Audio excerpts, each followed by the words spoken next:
Come on in. If you're hearing this right now on either of these platforms over here, this is a replay because there's nobody here right now. Over here, got a couple people. What's going on, Book? I got all these nicknames. You know, in ways, having to train myself not to say certain words because of the talk and the things that they hone in on with their algorithm. It's good training for me. It's good training for me. It teaches me a little bit of restraint in the words that are coming out of my mouth. You know? I think it's a good thing. Thankful Thursday. Woo! I hope you guys got some. I got plenty going on that I am super thankful for. Also super overwhelmed with. But it's okay. It's like a good overwhelmed. It's like a good anxiety. Sometimes it's great to feel that, like, excited, a little bit nauseous, kind of gets your nerves going once in a while, gets your heart racing, especially when I start thinking about, like, getting onto a stage and actually doing the comedy, and I start putting myself there in my imagination of sorts, and all of a sudden I start feeling the butterflies, you know? It's like one of those good anxieties, that's for sure. Good morning, Kylie. Good to see you. Yeah. Morning, Yelly. Good morning. Good to see some people coming in.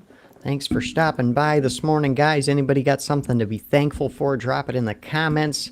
That's what today is all about. It's just being thankful for whatever you got going on. Learning to be grateful for every little blessing in your life. Because if you want a better life, if you want more things in your life, the best way to do that is to be thankful for what you already have and to take care of what you already have and to appreciate it. That's how we practice having.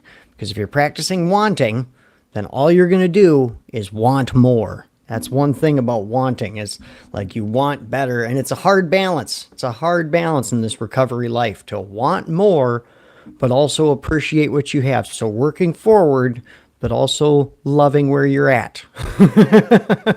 But by loving where you're at, you will be given more. You will get more stuff. Because if all you ever do is want for that next thing, when the next thing gets there, you're going to find out that all you want is the next thing after that. Then all you want is the next thing after that. So you don't get better at having and at keeping. You get better at wanting. What's up? Good morning. Good to see you. Are you Meth Matt? I am Matthew. Ha! That would be me. Thanks for coming on by. Meth Matt. Matthew. Glad you've seen my face with lipstick under my eyes, you know? I'm glad you guys don't have to see the real Matthew, though. I'll give you that one. I am glad that you guys get to see Matthew as a silly character on videos. That guy was not cool in the real world. How's the cameras working for everybody? The tube, it looks like it's lagging behind a little bit, so how's the... And I look dead. So I apologize about that terrible camera you guys are dealing with. Over here on the talk, everything looks great, except I'm realizing I'm not connected to Wi-Fi, but that's okay. That's okay. And on Book, we're still lagging behind on the Book. I don't know what's going on over there. He's not been sending out notifications for my videos, so we're still sitting at 0 viewers on the Book, but that's okay. We'll keep rocking with it.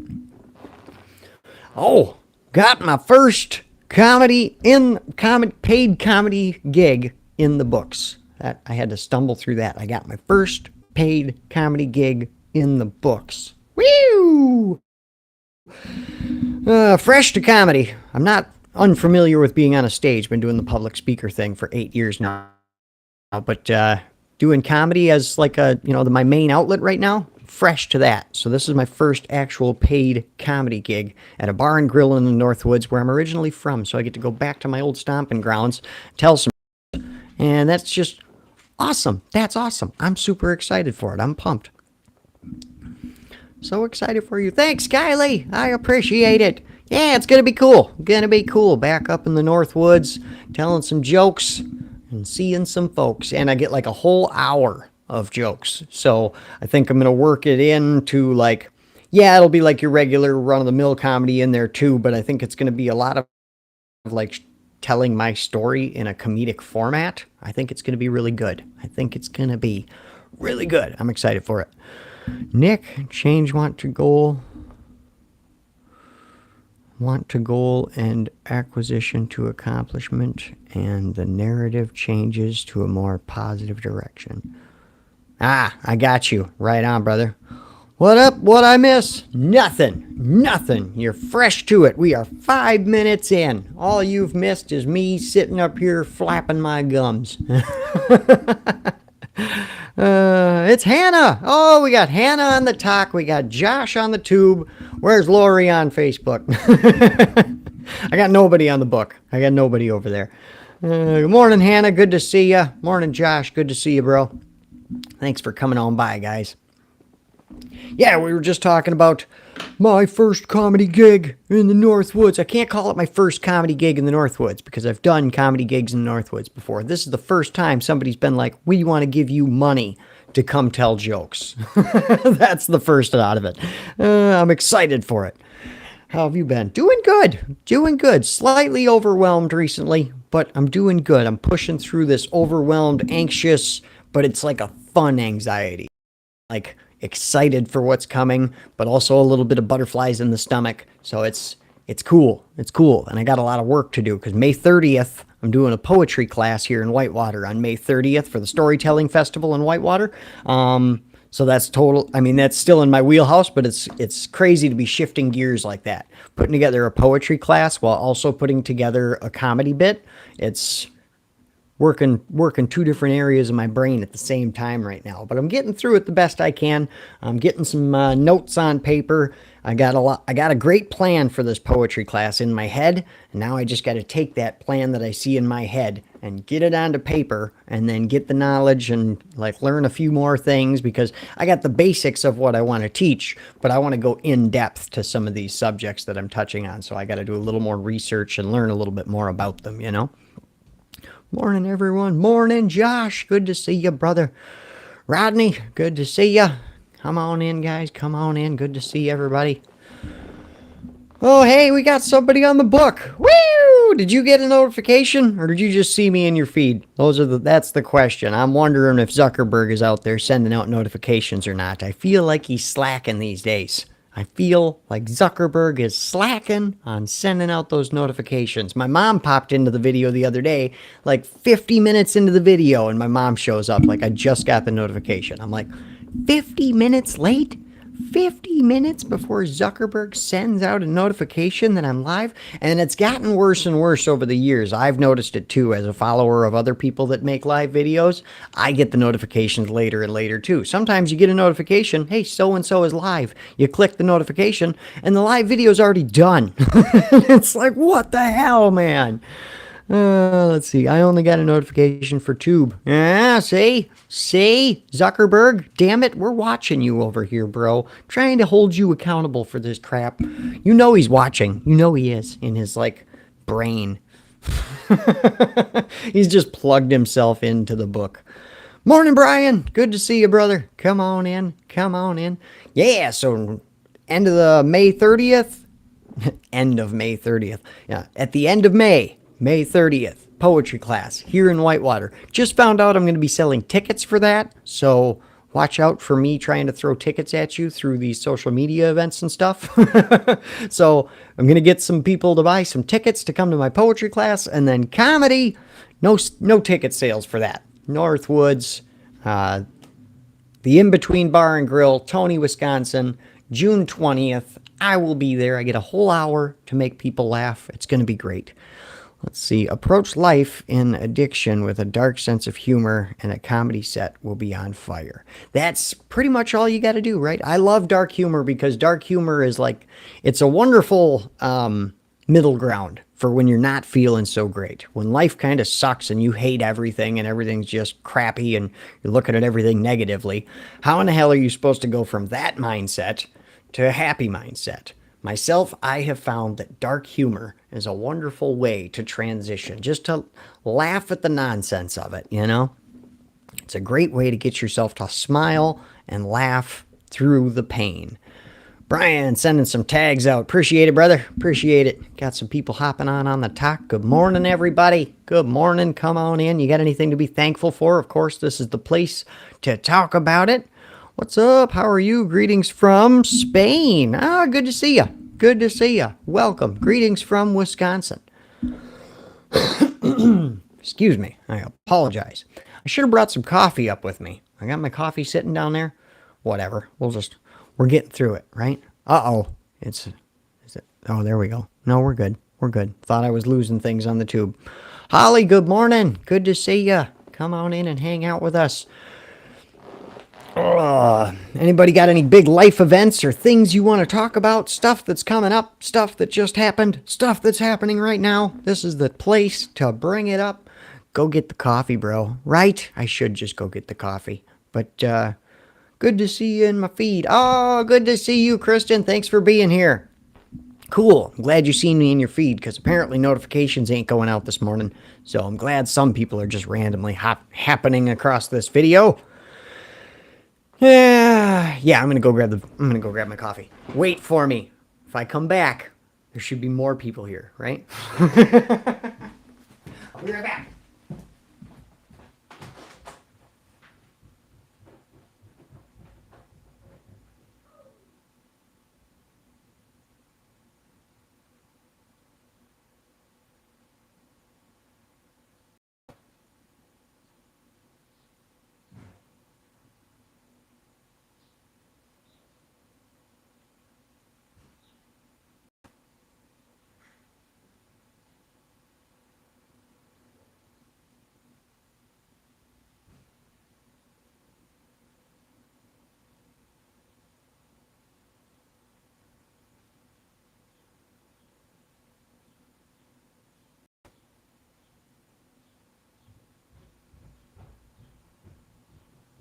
I'm coming. Coming back. I'm coming back. Here I come. Here I come. Oh, good. I'm here. That's all right. I figured people would. Nobody wants to sit here and stare at my walls. I don't blame you. I don't even want to sit here and stare at my walls. Let's see. Not too long ago, I thought about how if I was using, I wouldn't be so tired. Then realized my place of work has too many windows for that to work.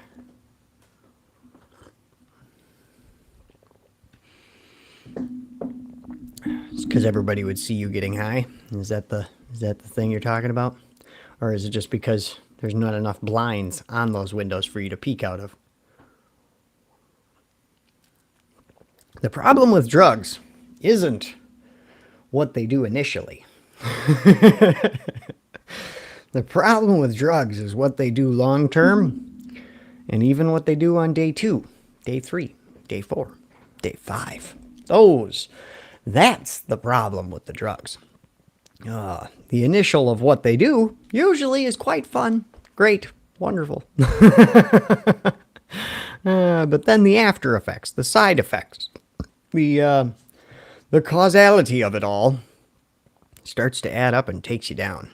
Staring out the window. Yeah, for sure. For sure, staring out the window. And who wants to use, who wants to use drugs so that you could do more work? You know what I mean? Like, use drugs so that you can make the man more money? Like, psh. That's like against the whole purpose. That goes against the whole basis of drugs. Drugs are like anti-society, anti-the man. Bring it all down, man. I'm just going to do drugs because fuck everything, bro. But people nowadays are just doing a little bit of drugs so they can be more productive at work. Like, stop it. Stop doing that. Maybe it's just me and my addict mindset that I can't understand that, right? I'm like, what are you doing? Drugs are for destroying your life. Why would you use drugs and then improve things? That's terrible. Oh, let's see. Ex-meth and heroin addict, 6 years clean and pushing. Right on, man. Keep going. Man or woman, who's ever out there. Congratulations. 6 freaking years free. That's awesome. Throw some hearts up, guys, on all the feeds. For, who's this name? Parasite King. Throw up some hearts for the Parasite King. Yes. Let's see. I'm an addict. You're 100% right. Yeah, our mindset's a little different. It's a little different. Some ways in bad, some ways in good, you know? In a lot of ways, if you're an addict in recovery, anyways, if you're an addict and you're actively feeding your addiction, then not so great, you know? But addicts in recovery are freaking awesome, man. We get so much done. There's a lot of normies out there who are looking at what we're doing over here in recovery. Like, what are those guys up to, dude? Because, like, they're all really thankful and happy and getting shit done and making monumental moves forward. A lot of it's, you know, some of it's guilt and shame driven. I'll give you that. Especially in early recovery. There's this pressure of, I was such a piece of crap for so long. I need to do good things. You know, I have this obligation that I have to do these things to make up for my past, right? And hopefully for you and what has happened for me over the years, that has evolved into no longer a feeling of shame and guilt and like I need to make up for what I've already done, because I've realized that what you've done is done, right? It's there. You can't undo it. But what you can do is create a beautiful life from here on out. I mean, what I've did will always be there. But is it always there too? Because there's that thought of like, the past isn't even real. We can't go there. We can't go visit the past. It's an intangible thing. And here we are, so focused on a thing that isn't even freaking real, that it ruins our present and sometimes halts your whole future, you know? So just being thankful for the moment and being happy right now and just looking at your past like, okay, yeah, it sucked, but like, thank God it's over. And then find those little moments in your early recovery and like the decision you made to find recovery, whether it was you got thrown in jail or whatever happened. At some point you made the decision to continue. Whether you made the decision to start this process or not, at some point, if you're still here, you made the decision to continue. And a lot of people will tell you, you know, oh, you can't get clean for anybody else. You can't get clean for your job. Can't get clean for your family. And I disagree. I say you can get clean for all those things, and having as many reasons to stay in recovery as you can pile up is better. Like the more layers you can add to your recovery, the more reasons, the more things you're doing this for, the better. Especially for those of us in recovery, because during our addictions or even before that with mental illness struggles and trauma and stuff, a lot of us don't really like ourselves, you know, especially in early recovery. Hopefully throughout the process, you start to develop a love for yourself, but a lot of us don't really like ourselves, let alone love ourselves. So then if you tell a person who doesn't really like themselves, who doesn't really love themselves, that they have to do something good for themselves, a lot of times their result is, no, I don't want to do it for me. Like if I'm just doing it for me, screw that. Like screw me, you know? So for me, I always tell people like rack up as many reasons, because yeah, today you might be like, yeah, I'm going to do this for me. I want a better life for me. But tomorrow you might be like, I don't really like me. I don't really care about me. So then tomorrow you're going to need something else to do it for. Tomorrow you're going to have to do it for your kid, or you're going to have to do it for your mom, or you're going to have to do it for your wife, or for your doggies, or for your landlord, for your house, for whatever reason you can grip onto that you got to stay in recovery today, you know? But I think the ultimate way to look at it, for a goal of why I'm in recovery and why I'm doing this, and it's kind of a weird, simple thought, but a weird thought, okay, is my reason for being in recovery is simply to be in recovery. I know that's a little bit like, almost on a level like duh, and almost on a level like what? Is this just some deep thoughts from Matty's stoner brain? But no, if you think about it, if you set your main reason why you're in recovery is just to be in recovery, you can never fail that goal, and you can always chase that goal, right? Like, because you're doing it as you're chasing it, because you're chasing to be in recovery. Your goal is to be in recovery. So you're achieving the goal as you're chasing it. And then you'll never let yourself down, because if you stay in recovery if you put a reason an achievable goal as a reason for why you're in recovery. Here's the problem with it, okay? And this is different for everybody, so maybe your mindset's totally different than mine and you disagree, and that's cool too. But this is my thought on it. If you set a goal of like, I'm going to be in recovery so I can get my kids back, or so I don't go to prison, or so, and that's okay to start with that reason, right? Like if you got pushed into recovery because you had years of prison hanging over your head and you did not want to go to prison. So you quit all your bullshit and started living a better life so you could avoid prison, right? That's cool. But along the way, that's what I was saying, you got to find more reasons and find more things to stay in for. But the problem becomes like, what if you can't achieve that goal or don't achieve that goal or don't achieve the goal within your time limits, right? Because like, let's put it as like, because a lot of people have this one, I'm coming in recovery to get my kids back or to earn my family's trust back, right? So let's look at the one side of that coin is, what if that doesn't happen for a really long time? Or doesn't happen at all, and you can never achieve that goal of like getting your kids back? How many years are you going to stay before you go, well, screw it, I still don't have my kids back, that's the whole reason I'm doing this, and I still don't have them, I'm done, you know? Or the opposite side of that, you achieve that goal, you get your kids back, so now your goal for being in recovery was to get your kids back, and you achieved it. What happens at that mark? I hope that you set a new goal and you keep pushing. But for a lot of people, they achieve that goal of why they were in recovery in the first place. And then the recovery slips up because you got what you wanted. It's over now, right? Like you achieved the thing you set out to get back. So all of a sudden the addiction starts to slip back in. So a great way to look at it is just, I'm in recovery just so that I can be in recovery. There you go. And then the rest of the promises and the stuff that happens just from doing the right thing will start to happen.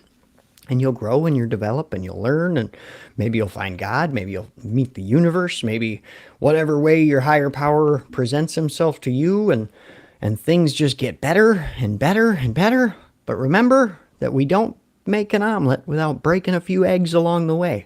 So there's definitely hard times within all of this. There's definitely places and times that you're going to question everything, not know why I started this journey, not know why I'm still going. But in those moments, I hope you know to just give yourself some space. And what I mean by that is back away from the destroy everything button. All right. In your head, there's a fuck it button. Okay. There's a podium with a button on it. And if you hit that button, it's the relapse button. That's the going back out button. That's the giving up button, right? So when you have those days where all you want to do is hit that button, make sure you put some space in your mind between your proverbial higher self and that button, right? Stay the hell away from that button. I don't care if you gotta frickin' shut your phone off, lock your doors, watch Jurassic Park, like whatever you gotta do, call in sick to work and just lock the doors so you don't happen to run into anybody, and just whatever you gotta do, man. When the storms come, sometimes when you're on the ocean and a storm comes, do you just keep your sails up and keep rocking and keep trying to push forward even though you're not moving much and the winds are holding you back and possibly tipping the boat and all this other stuff? No. If you're at sea and a storm comes along, you batten down the hatches, you pull the sails down, and you freaking hide out in the hull, man. So when you got those storms coming in your life that you don't think you can make any forward progress because of these storms that are coming at you right now, batten down the hatches, bro. Hunker down. You're good. If you can make it through today, maybe tomorrow the solution to all these problems might come tomorrow. That's one thing to always remember is I'm not guaranteeing it's gonna, but if you just make sure you make it through today and get to tomorrow, because it might, the answer to all this shit that you got going on in your head that's making you think I need to hit the fuck it button. Tomorrow morning, you could wake up and maybe money is dropped off, or that person that you're waiting to hear from calls you, or you find an old checking account with a couple $100 in it, like the solution could come at any minute. So just don't take out the variable. The only variable in that is you being here to get that, so don't go back out. Don't take yourself out of this game. Just keep going, because it might happen. It might happen. And that comes from a lot of experience of times when I wanted to throw in the towel, times when I wanted to give up, not only on recovery, but on life. And then very shortly after that, something happened. And that problem that I thought was such a mountain was all of a sudden like, oh, here's the solution to it. Oh, I guess it wasn't as bad. Or maybe it was painful to get it done, but I still was able to get it done. And I'm still here today. So just keep going. Linzer, I ordered my t-shirt today. Can't wait for it to come. I love it. Right on. Oh, last night I was supposed to work on getting a new Matthew shirt made. Some people have requested that I make a Matthew shirt that has the point of change and my name and social media stuff on it, you know, because the current Matthew merchandise is just Matthew on a shirt and it says, heh, underneath it. And it's very, that could be anything. But I made it with that intention. I made that shirt as like an inside joke, like for us that know of the Matthew videos and have seen them, you know. And then if somebody sees your shirt, they might ask, they might say, what the frick is that? You know, and then you can tell them it's this guy I follow on Facebook or, oh, sorry, Talk, over on the Talk or the Tube or the book, you know. And then it works. But yeah, some people have requested that I put some logos on it and like a, you know, stay happy, stay healthy, stay clean, or just something. I do want to make one that's like a comic strip, like the two cartoon versions of myself and Matthew that AI made for me there. I want to make a comic strip of those characters so that it has all their catchphrases on it. It has the damn it Matthew and the heh and the what do you mean and all that on a shirt. Somebody else requested that. So I'm trying to figure all that out and get this stuff made. But let's see, Rick. Even at 15 years, sometimes I have nightmares where I dream about using drugs and I wake up just so disappointed in myself. Isn't that the worst? Especially the dreams where in the dream, you actively make the choice. That's the worst ones. It's like you wake up from a dream that you were at a party and there was drugs there. And in the dream, you agreed to go do these drugs. And it makes you question your own morals. It makes you question your own sobriety. It makes you question your decisions. It makes you question everything. But I've had those opportunities arise in my recovery in the real world, and I've always turned them down. So I'm very thankful for that. So I think in ways it just makes you, I don't know, helps you stay on your toes if you look at it in the right way, you know? Just take it as a warning that something might be coming, you know, and just stay on your toes. If nothing comes, nothing comes. But if something does, at least you'd be like, maybe this is why I had that dream, you know? Almost definitely. Now I'll have to order another one. I bartend, so I know I'm going to get asked questions. Oh, there you go. There you go. See, I love hearing that because that's a way you can bring a message of staying away from hard drugs and stuff. I know like alcohol and things like that can get out of hand too, but people in those places usually don't end up hearing a message of recovery. So wearing that shirt gives you an opportunity to open that conversation. Hey, Ma! Hi, babe! Oh, my wife is home. Let's see. When the storm comes, close the hatches. Batten down the hatches, man. Batten down the hatches. Put the sails down. We'll figure out where we are after this storm goes past, and we'll start moving forward again, you know? The ship will get tossed around. We might be aiming a total different direction at the end of this storm, so we might have to reorient a little bit. But just batten down the hatches, put the sails down, get through the storm the best you can. At least, if you make it through the storm without getting washed ashore or frickin' rip your sails down, you know, by battening down the hatches and stuff, we can at least figure out where we are when we come out of this and keep moving forward, you know? Let's see. How long did it take you to not feel wrung out and out of energy? I did meth once for 15 years. I did meth one time for 15 years, and at 3 years sober, I still have a hard time doing shit besides going to work. I feel that, for sure. There's definitely okay, before meth, you had like this amount of energy, and then like during meth, you had like this amount of energy. Well, I mean, more like this, you know, like you're up here, and then the next day you got nothing, and then the next day you're up here. The roller coaster of meth energy, right? But then when you come into recovery, like you feel like you came out down here, you know what I mean? Your original, before you got on meth, your energy level was up here, and then you come out and you're like, yeah, but I'm fucking stuck, man. Like I got no energy. I don't want to do anything. In some ways, instilling discipline is the best way to get over it, because a lot of people think that they work on this mentality that I'm going to get motivated And then I'm going to get up and I'm going to do a bunch of stuff once I have that motivation. When actually that's backwards thinking. What really happens is you get up and you start doing stuff, and then the motivation will kick in as you start doing the things. So that's actually a really simple and like great piece of advice right there. Is sometimes you just got to kick yourself in the ass and just say, you know what, I'm going to get up and I'm going to go.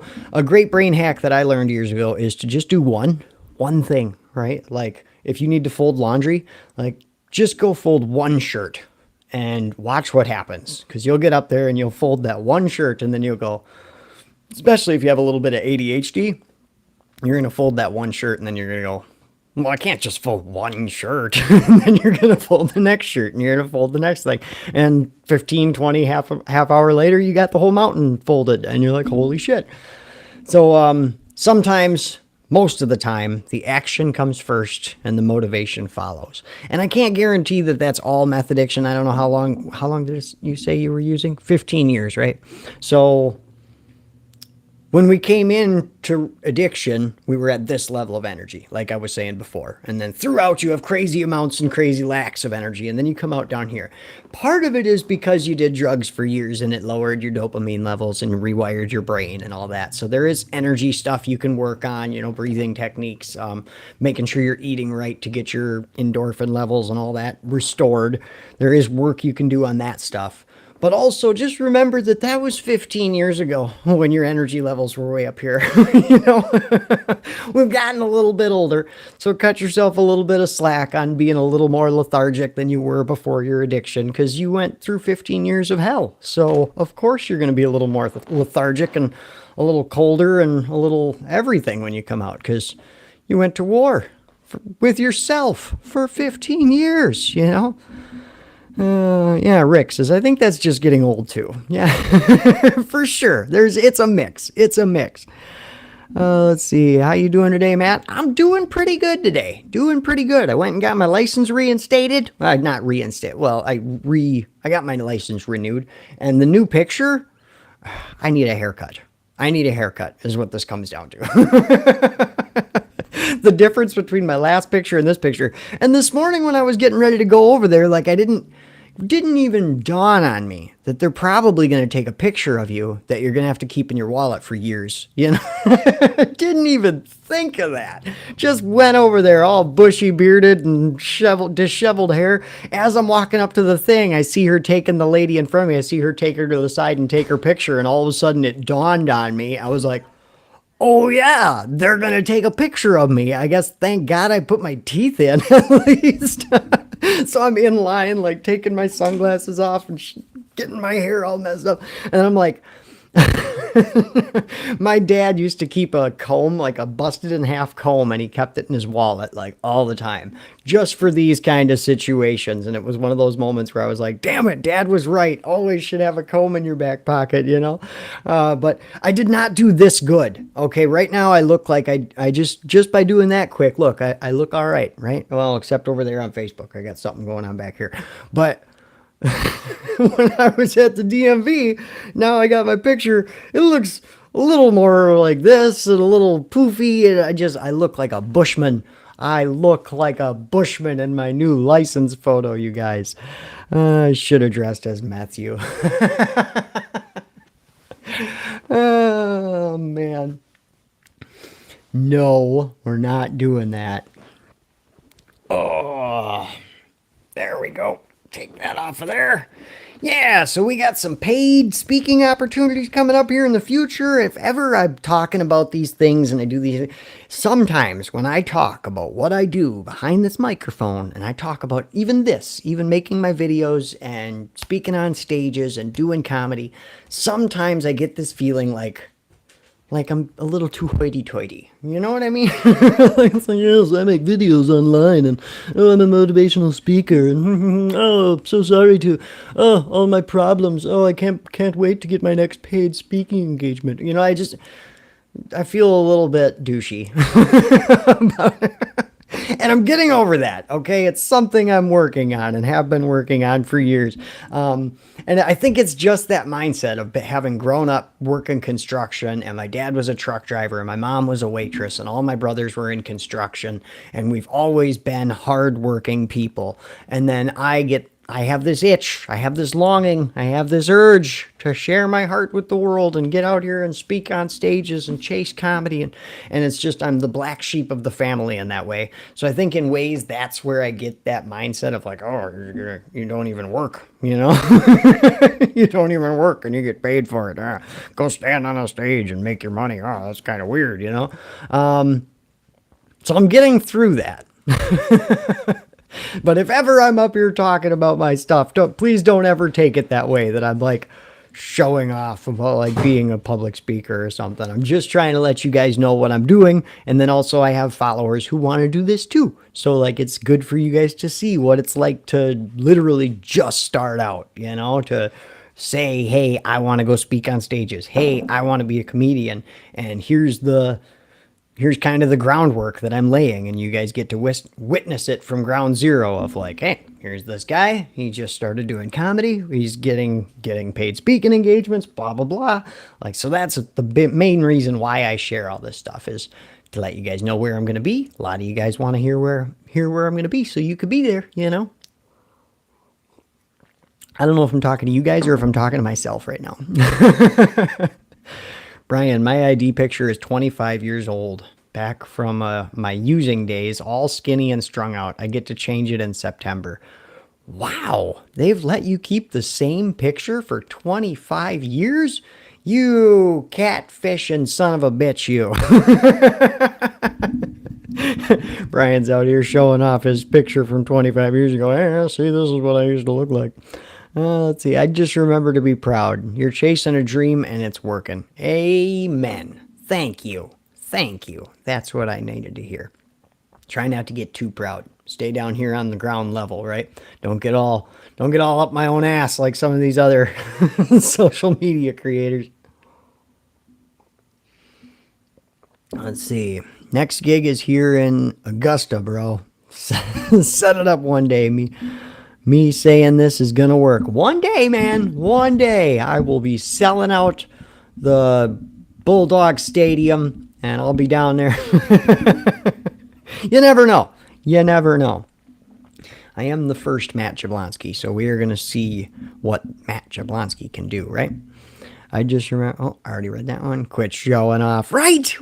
Quit showing off. Don't forget about us little guys, bro. Why do you guys always got to hit me with that? Like, he's going to forget about us. I'm not going to forget about you guys. Plus, I'm going to be right here. I'll be right here. You can talk to me all the time. We all take shitty DMV photos, man. Don't worry. For sure, everybody gets a shitty DMV photo. What's up, Peepa? Peepa! Got your license? I do. God. Uh-huh. Now we can do our official motorcycle training. Yeah, I'll get that booked and everything tonight or later today. Heck yeah. I'm okay. Just got some sad news. Oh. Mike Mulkery had a stroke. Oh, is he okay? I don't know. I'm waiting to hear back and everything. Kayla let me know there was a GoFundMe going for him and everything. So. Oh, okay.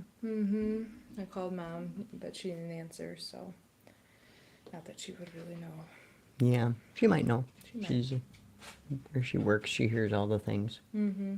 So, don't know when it happened or how he's doing or to the extent of anything, so. Okay. But that's what I heard. Aw. Sorry to come in here and Debbie down at No, you guys. that's okay. Just, Send prayers up out there in the real world, guys. Yeah. Family friend had a stroke today, so that's always rough to hear. Yeah, for sure. But plenty of good going on still in the world and all that. Definitely. But if you guys pray, definitely pray for Mike Mulkery and that he's doing all right and he's healing and that he's got the family support and then he gets the funds that he needs and everything. And incredible guy. He's been around in my family for 15 plus years. So definitely part of my heart goes out for him and everything and his family and all of that. And great dude. So yeah, he really is. All right. Well, I am off to the studio for a full day after kicking ass at Pilates. Woo! And I will see you tonight. Tomorrow. Peace out, motherfucker. No. All right, I love you. Have a great day. You Y'all too, have a baby. good one. Bye. Will followers get discounts when you're famous? When I'm famous, Karen? Come on. I got fans around the world. I'm already famous. And you guys don't get discounts. No, you guys should be asking, can your followers give you more money? That's what you should be asking yourself. It's not, what can Matty do for me? Ask what you can do for Matty. No, I'm kidding. Love you, babe. Love you.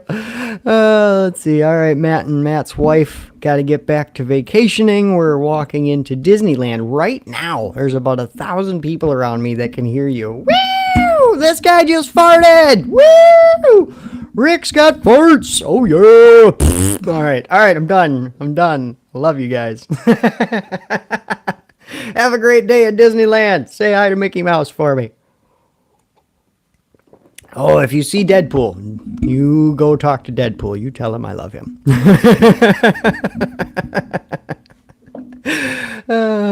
God, I'm getting laughs out of all you guys this morning. You can't tell me I'm in a public space. Everybody can hear you, bro. You have a crowd of over 1,000 people. What are you going to say? And that's what I yell? Come on, I'm such a child. Oh. Not like peace be with you all. Not gonna try to evangelize over here. I'm just gonna make fart sounds as loud as I can. That's the story of my life right there. The Lord is like, blessed is this one. He shall make fart noises to the masses. All right. Got Karen laughing over there. God. Uses Rick. Oh, from the kissing. Thanks for the prayers, guys. Appreciate it. Yeah, Mike's definitely a good guy. Just checking to see if I missed any comments there. Hell yeah, man. Feed the inner child, right? They need stuff like that. The inner child is in there just yearning to make fart sounds into a microphone for everyone at Disneyland to hear. And I got that opportunity today, you know? So my life is kind of complete at this point. Oh, no, good day. Today, I'm going to work, and then after work tonight, I'm going to work on my poetry class. I have a workshop that I'm doing here in Whitewater. Poetry, or what is it called? Sorry, I can't even remember the title of my own workshop. Falling Apart, Processing Pain Through Poetry. That's the name of my workshop I'm doing here in Whitewater at the Whitewater Storytelling Festival, May 30th at the Arts Alliance Center here in Whitewater, Wisconsin. It's going to be a 1 hour, possibly a little bit longer with a Q&A, but 1 hour workshop on different forms of art that'll help you process your pain. We're going to explore different... Here, I can actually look at my layout here. Okay, so part 1... is explore artistic ways to express grief, trauma, and other hardships. Part 2 will be healing yourself and others through your art. Part 3 will be learn about the correlation between trauma and artistic talent. And then part 4 is turning your pain into your passion. And then through each section, I'll be sharing my own poetry as we go. But we're not just talking about poetry. We're talking about poetry, painting, and music, or I should say poetry, visual art, and music are going to be our main 3 that we're going to deep dive into.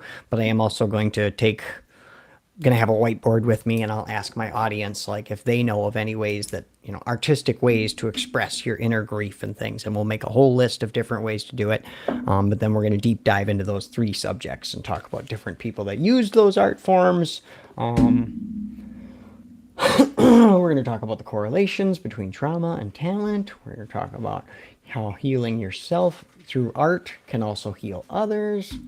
And then turning your pain into passion, whether that be monetization or just getting published or however you go about it. Oh, bro, I'm 32 and I still laugh at almost every fart. Yes, yes, I laugh at the ketchup bottle farting. Even inanimate objects fart will make me chuckle, right? Running until your lungs hurt is a way I feel my grief. Or, I don't know, that's how you process your grief. Just run until it hurts. That's a good way. That's a good way. Exercise is a good expression of inner pain, man. Good way to get it out. Good way to get it out. Caitlin went through she went to a therapist, but it was like Gestalt therapy, if you know what that is. So you're doing therapy, but you're with horses. So she went to a horse farm and like you're paired up with a horse and like moving with the horse and just everything about it, I guess, is especially if you're like drawn to horses, it's a very healing time. Caitlin really loved it. Horses have like a great empathy for humans and it's just a really cool way to go about it. But during that, she also had a session where she just got to beat up a big foam pad with a tennis racket. And she said that was extremely healing to just be put in a space with this big foam pad and you got the tennis racket and you're beating on it and you feel silly in the beginning, but then your therapist kind of talks you through it and brings up these different things, these painful things, and you're just beating this pad and getting the frustrations out, and she said it was an awesome release. Horses are a great healing tool. I wish I had one. Amen. Caitlin's actually going this fall. Her original goal was to be a massage therapist for humans, horses, and dogs. That's what her lifelong goal has been, to become a massage therapist for humans, horses, and dogs. So a few years ago, we sent her to college, and she became a licensed massage therapist for humans. This fall, she has signed up for a course. She's going to be going for, I think it's a whole week of...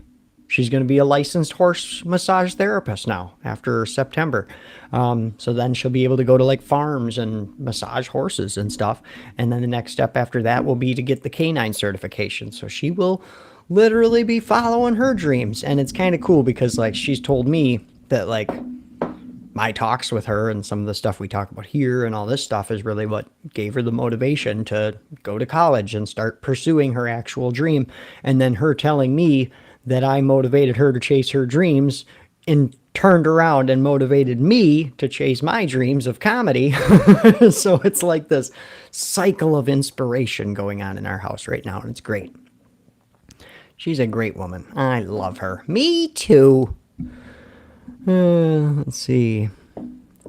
Being able to express your pain in a positive manner is exceptionally beautiful. Amen. Amen. To express it in a positive way and to bring healing to others, it almost, I shouldn't say almost, it does. In a lot of ways, it brings closure to things that you went through. If you can take what you went through and then repurpose it to help other people who are going through the same thing or similar things, that's a hell of an awesome way to put a purpose on your pain. And when you can find a purpose in the pain, it helps you heal from it. It helps you realize that there was a reason for it. So like, because a lot of people come into recovery, this is a great example for recovery. People come into recovery from drug addiction and they look back at what they just went through and they go, what the frick was that about? What the hell was the point of that? And a lot of us walk with this feeling that all was wasted time, right? We just wasted 10, 20 freaking years of our life doing drugs and doing nothing good. What I have found through sharing my recovery and helping other people walk the path is it puts a purpose to it. So now it's not just 13 years of wasted time. It was 13 years of an valuable lesson that I can use to help other people so that they either don't have to walk through what I did or so that they can get out of it and stay away from it. It puts a nice little button on the end of everything. Let's see, I used to work at an orange juice factory, but got fired because I couldn't concentrate. Get out. Get out. That was good. You had me. I thought you actually worked at an orange juice factory. Got me. Hook, line, and sinker. You got me.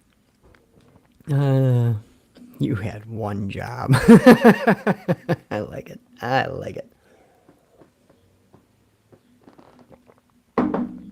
All right, guys. It's almost 11 o'clock. I had to get my lunch put together and get myself to the campground. working part-time at the campground for the year, and I'm super happy about it. I have been just really loving my days there. It's been really nice riding around in a golf cart, out in the sun, fixing stuff. It's great. It's been beautiful. And it's been cool to see a lot of the campers because last year I was there very part-time. I was there only a few days throughout the whole summer last year because I stayed at the factory. So I really missed everybody. Some of the campers that I've already seen since I've been back, and they're like so excited to see me. They come running over, stop my golf cart. Matt, you're back. Oh my God. So it's good. It's good to be valued and loved and appreciated to coming back and stuff. So anyways, hope you guys have a beautiful day. I will see y'all real soon. Until then, stay happy, stay healthy, and stay clean. Oh yeah, we gotta give me a second here. Bye, Book. Have a good day. All right, Tube. Love you guys. Thanks for being here. Have a good one. Later, bye. And the Talk. Thanks.